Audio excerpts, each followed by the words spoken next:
Hello students, welcome to our channel science gamma. এখন তোমাদের মাধ্যমিক 2024 রায় ও মার্টিন প্রশ্নবিচিত্রার ভৌত বিজ্ঞানের পেজ নাম্বার 731। এইখানে তোমাদের জৈব যৌগ থেকে যে সমস্ত 1 নম্বরের শর্ট কোশ্চেনগুলো দেওয়া হয়েছে তার উত্তরগুলো বলবো, অর্থাৎ এই 1-এর দাগ থেকে 32-এর দাগ পর্যন্ত উত্তরগুলো দেওয়া হবে।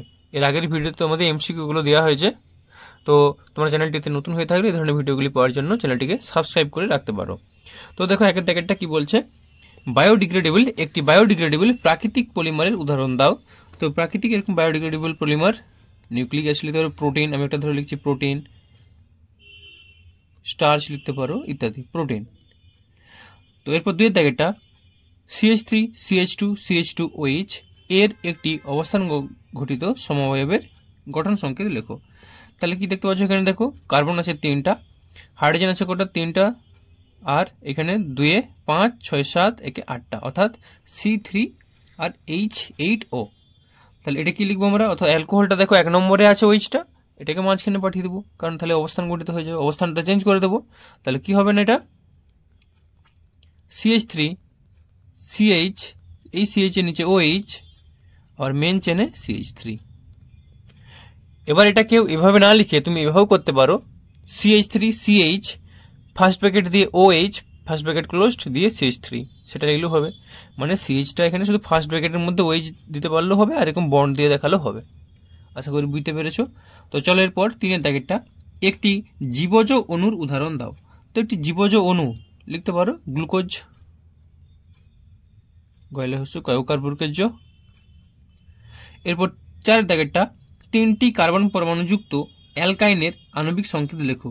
তো 3টি কার্বন পরমাণু, অ্যালকাইন মানে কি, অ্যালকাইন হচ্ছে CnH2n-2, তা 3 দিয়ে 6 - 2 করলে 4, তার মানে এটা C3H4, বোঝা গেল, C3H4। এরপর 5-এর দাগেরটা 2টি হাইড্রোজেন পরমাণুযুক্ত একটি হাইড্রোকার্বনের গঠন লেখো। তাহলে 2টি হাইড্রোজেন পরমাণুযুক্ত একটি হাইড্রোকার্বনের গঠন, তাহলে এরকম একটা 2টো কার্বন থাকলে কি হবে, অ্যাসিটিলিন, এইভাবে লিখবে অ্যাসিটিলিন CH. এরপর 6-এর দাগেরটা 3টি কার্বন পরমাণুযুক্ত অ্যালকাইনে উপস্থিত হাইড্রোজেন পরমাণুর সংখ্যা কত। তো 3টা থাকলে কত হবে, 3টা থাকলে এই যে দেখতে পাচ্ছ, এই যে 3টা থাকলে হাইড্রোজেন 4টা থাকে, তার মানে এটা আবার এখানে দিয়েছে, তার মানে অ্যান্সারটা হবে 4টি। এরপর 7-এর দাগেরটা N সংখ্যক কার্বন পরমাণুযুক্ত অ্যালকেনে হাইড্রোজেন পরমাণুর সংখ্যা কত। তো হাইড্রোজেন পরমাণুর সংখ্যা হবে কত, 2n+1, তাই না। অ্যালকেন বলেছে, অ্যালকেনের সংকেত কি ছিল, সাধারণ সংকেত CnH2n+2, তাহলে হাইড্রোজেন পরমাণুর সংখ্যা হবে CnH2n+2 মানে 2n+2, এটাই অ্যান্সার, এতটি। এরপর 8-এর দাগেরটা সরলতম অ্যালকেনের নাম লেখো। একটু জুম করে দিচ্ছি, দেখতে তোমাদের সুবিধা হবে সেই জন্য। হ্যাঁ, 8-এর দাগটা সরলতম অ্যালকেনের নাম লিখতে বলেছে। তো সরলতম অ্যালকেন অর্থাৎ মিথেন। এরপরে কোশ্চেন 9-এর দাগেরটা মার্স গ্যাসে মূল উপাদান কি। তো মার্স গ্যাসের মূল উপাদান হলো মিথেন, মিথেন বা CH4। এরপর 10-এর দাগেরটা জৈব গ্রিনহাউস গ্যাসের নাম লিখো। তো একই অ্যান্সার, আর লিখছি না, জৈব গ্রিনহাউস গ্যাসও কিনা মিথেন, এটার অ্যান্সারও হবে মিথেন, ঠিক আছে। এরপর 11-এর দাগেরটা ক্লোরিনের সঙ্গে মিথেনের প্রতিস্থাপন বিক্রিয়ার প্রথম ধাপে উৎপন্ন জৈব যৌগটির সংকেত লেখো।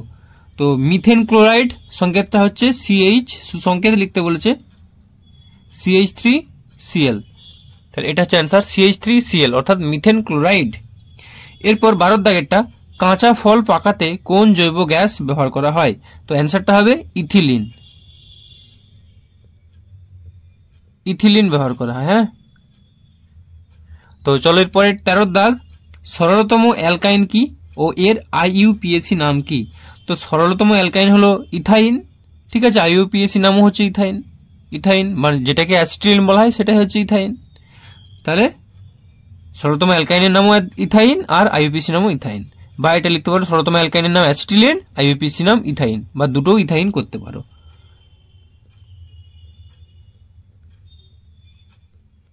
এরপর 14 দাগেরটা কার্বাইড বাতিতে যে গ্যাসটি জ্বলে তার নাম কি, সেটাও ইথাইন মানে অ্যাসিটিলিন।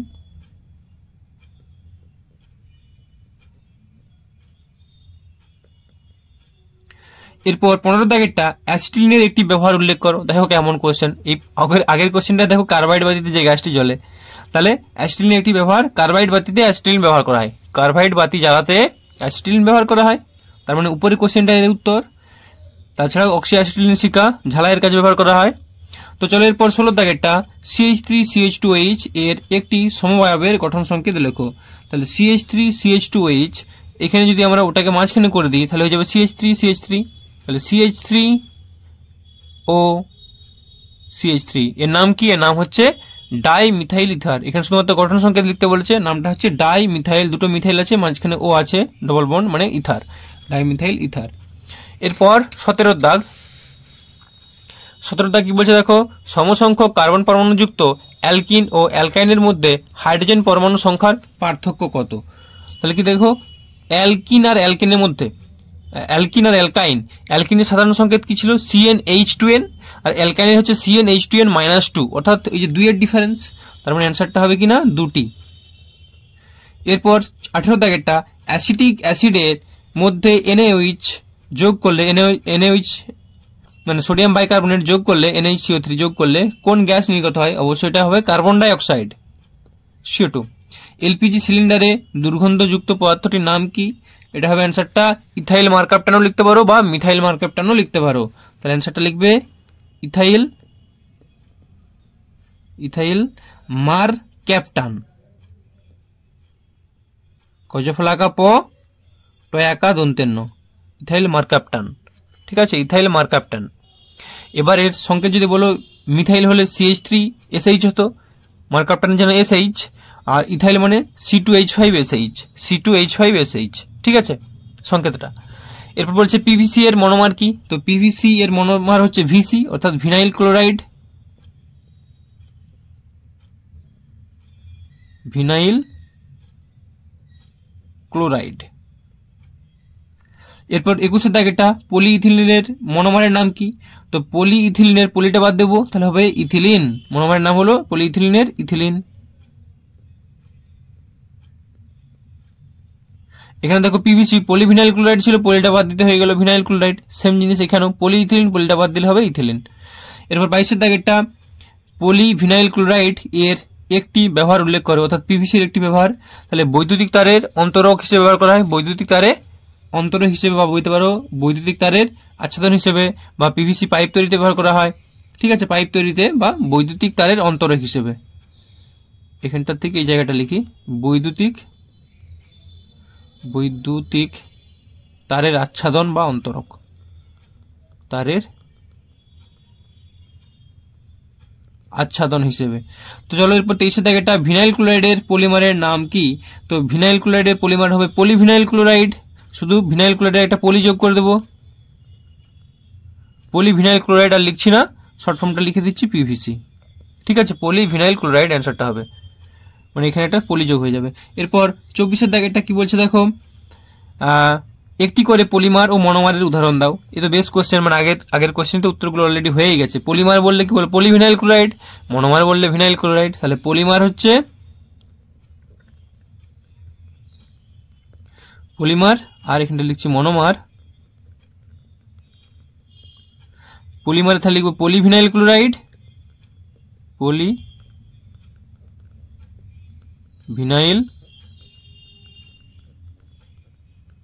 ক্লোরাইড, আর মনোমারে লিখবো শুধু ভিনাইল ক্লোরাইড। তো চলো এরপর 25 দাগেরটা মিথেন অণুতে HCH বন্ধন কোণের মান কত? তো অ্যান্সারটা হবে 109 ডিগ্রি 28 মিনিট, 109 ডিগ্রি 28 মিনিট। এরপরে কোশ্চেন 26, ভোলা সর্বপ্রথম অজৈব যৌগ থেকে একটি জৈব যৌগ পরীক্ষাগারে প্রস্তুত করেন, জৈব যৌগটি কি? তো জৈব যৌগটা হচ্ছে ইউরিয়া। ঠিক আছে, ইউরিয়া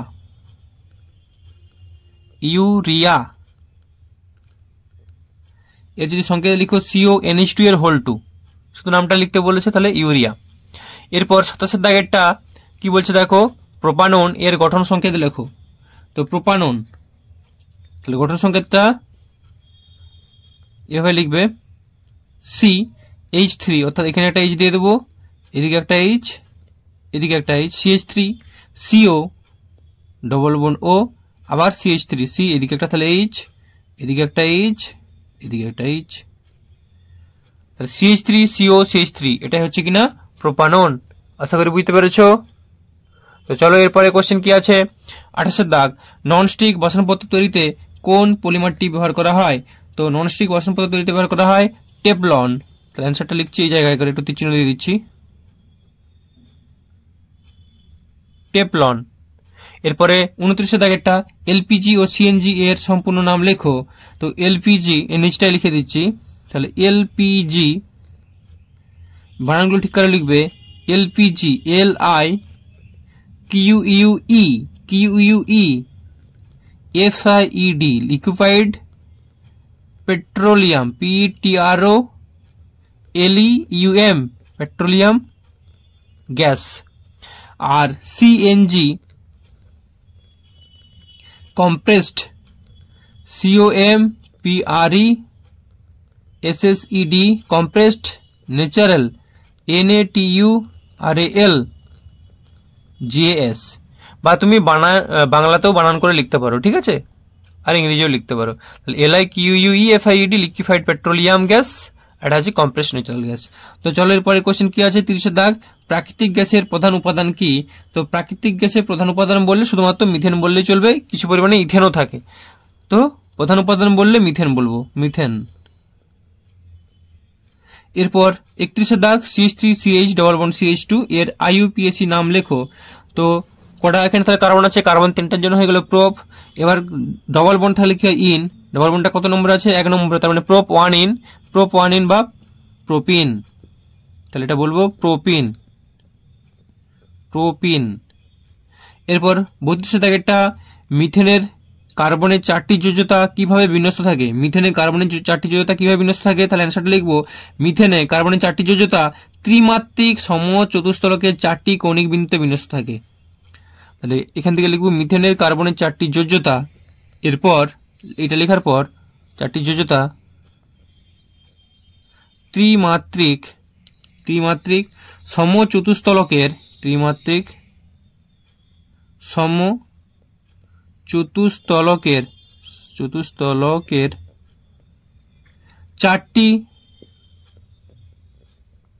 4টি কৌণিক বিন্দুতে বিন্যস্ত থাকে। কৌণিক বিন্দুতে বিন্যস্ত থাকে। তো তোমাদের শর্ট কোশ্চেনের সমস্ত অ্যান্সারগুলো দিয়ে দিলাম। এর পরের ভিডিওতে তোমাদের এরপর যে সমস্ত বাম স্তম্ভ ডান স্তম্ভ আছে এর উত্তরগুলো দেবো। তো আজকের ভিডিওটি এই পর্যন্তই। যদি ভিডিওটি ভালো লাগে ভিডিওটিকে অবশ্যই লাইক করো, আর চ্যানেলে নতুন হয়ে থাকলে এই ধরনের ভিডিওগুলি পাওয়ার জন্য অবশ্যই চ্যানেলটিকে সাবস্ক্রাইব করো। ওকে, বাই।